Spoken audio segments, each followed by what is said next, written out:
কিছু কথা বলতে চাইছিলাম কিন্তু মনে নাই, এখন স্মরণ হয়েছে। তবে ভাই যাই কিছু বলেন, এখন সামনে বোঝা যাবে এটা কি রাজনীতি চলতেছে না ফুটবল খেলা চলতেছে। আমার মতো সাধারণ জনগণের কাছে সবাই আসবে না, কারণ তারার কাছে যাবে যারা কাছে গেলে ভোট পাবেন। আমাদের কাছে আসলে তো আমাদেরকে বাড়ি করে পাবেন না, আমরা গরিব মানুষ কাজ কাম নিয়ে বিজি থাকি। কিন্তু এটা কি আসলে সেরেমনি, এটা কি নির্বাচন হবে না আগের মতোই নির্বাচন হবে? আমি আসলে ওই কথাগুলো বলতে চাচ্ছিলাম।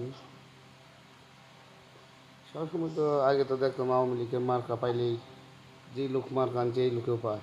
এবারে কি বিএনপির মধ্যে একই কথা হবে যে যে দান পাইবে সেই পার? না, এবারে আপনারা আপনারা আপনাদের মন মতো চেয়ারম্যান বানায় নেন। আপনারা কোনো মার্কার মধ্যে ভোট দিবেন না, কোনো মার্কাকে ভোট দিবেনও না। যে কোনো মার্কা ছাড়া জিততে পারবে তাকেই বিএনপি লোক যাতে দলে বিরা। আর যদি কোনো মার্কা পায়ে যদি আসে তাহলে যাতে এই লোকের দলে না নেই, কারণ দলের পাওয়ার দেখেও যাতে এই নির্বাচন না করে। নিজের কতটুকু ক্ষমতা আছে, নিজের কতটুকু বিশ্বাস আছে, নিজে কতটুকু জনগণের প্রতি ভালোবাসা অর্জন করছে, সেই যোগ্যতা দিয়ে এবারে চেয়ারম্যানই করেন। দেখি কে সত্যিকারের চেয়ারম্যান হতে পারে আমাদের বোলাইয়ের ভিতরে। আসসালামু আলাইকুম।